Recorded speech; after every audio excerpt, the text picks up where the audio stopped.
Hi guys, இந்த வீடியோவில் பிகைன் the scene Java எப்படி ஒர்க் ஆகுது அப்படின்னு சொல்லி பார்க்க போகிறோம். ரொம்ப சிம்பிளான எக்ஸ்ப்ளனேஷன் கொடுக்க போகிறேன். ஓகேவா? ரொம்ப காம்ப்ளிகேட் பண்ணிக்க வேணாம். இப்போது இந்த ப்ரோக்ராமை நம்ம லாஸ்ட் வீடியோவில் நம்ம ரன் பண்ணோம். எனக்கு ஹலோ வேர்ல்டு அப்படின்னு சொல்லி அவுட்புட் வந்துச்சு. இங்கே என்ன நடக்குது அப்படின்னு சொல்லி பார்த்தீங்க அப்படின்னா, நான் இங்கிலீஷில் கோட் எழுதுறேன். கரெக்டாக system.out.println போடுறேன். அதனால் ஹலோ வேர்ல்டு வந்து பிரிண்ட் ஆகுது அப்படின்னு சொல்லி வச்சுக்கோங்களேன். ஓகேவா? ஆனால் இது என்னோட கம்ப்யூட்டருக்கு புரியுமா அப்படின்னு கேட்டிங்கன்னா புரியாது. ஓகே, கம்ப்யூட்டர் வந்து ஜீரோஸ் அண்ட் ஒன்ஸை மட்டும் தான் அண்டர்ஸ்டாண்ட் பண்ணிக்கும். ஸோ இப்போ நான் என்ன பண்ணுறேன், இந்த கோடை ஒரு மிஷின்குள்ளே அனுப்புகிறேன். அந்த மிஷினை தான் ஜாவா கம்பைலர்னு சொல்கிறேன். ஓகே, இங்கே நம்ம ஃபஸ்ட்டு ஜாவா சி hello.javaன்னு போடுறோமா.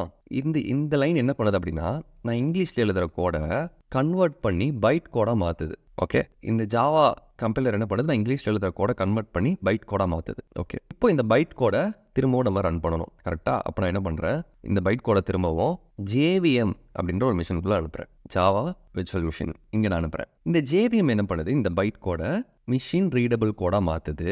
அதுக்கப்புறம் இந்த கோடை எக்ஸிக்யூட் பண்ணுது. அதுக்கப்புறம் எனக்கு ஹலோ வேர்ல்டுன்னு அவுட்புட் கிடைக்குது. ஓகே, ஸோ இதுதான் ப்ராசஸ். எகைன் கவனிங்க, இங்கிலீஷில் நான் VS கோடில் எழுதுகிறேன். அது கம்பைல் ஆகி பைட் கோடாக மாறுது. இந்த பைட் கோடை எகைன் மிஷினால் டேரெக்டாக அண்டர்ஸ்டாண்ட் பண்ண முடியுமான்னு கேட்டால் கிடையாது. இதை ஜாவாவால் தான் அண்டர்ஸ்டாண்ட் பண்ண முடியும். எகைன் நம்ம என்ன பண்ணுறோம், ஜாவா JVMக்குள்ளே நம்ம அனுப்புகிறோம். JVM என்ன பண்ணுது, இந்த பைட் கோடை மிஷின் ரீடபிள் கோடாக மாற்றுது. அதுக்கப்புறம் ஒன்று எக்ஸிக்யூட் பண்ணுது. ஓகே, ஸோ இப்படி தான் இந்த கோட் வந்து ப்ராசஸ் ஆகுது. அண்ட் அடுத்து இதில் பார்த்தீங்க அப்படின்னா நமக்கு மெயின் ஃபங்க்ஷன் ஒன்று இருக்கும். இங்கே என்னோட VS கோட் ஓப்பன் பண்ணுறேன். இங்கே பாருங்கள், hello.java இப்போதைக்கு என்கிட்ட ஒரே ஒரு ஃபைல் தான் இருக்குது. ஆனால் இங்கே பல ஃபைல் என்கிட்ட இருக்கலாம். ஒரு புக்கை நீங்கள் ஓப்பன் பண்ணீங்க அப்படின்னா ஒரு புக்கில் மல்டிபிள் பேஜஸ் இருக்கும். ஆனால் புக்கோட ஃபர்ஸ்ட்டில் இண்டெக்ஸ் இருக்கும். கரெக்டாக? அந்த இண்டெக்ஸை தாண்டி தான் நம்ம உள்ளே போவோம். அந்த இண்டெக்ஸை பார்த்து தான் நம்ம வந்து உள்ளே போவோம். இதே நீங்கள் வெப் டெவலப்மெண்ட்டில் இருந்தீங்க அப்படின்னா, வெப் டெவலப்மெண்ட்டில் ஃபர்ஸ்ட் index.htmlனு ஒரு ஃபைல் இருக்கும்.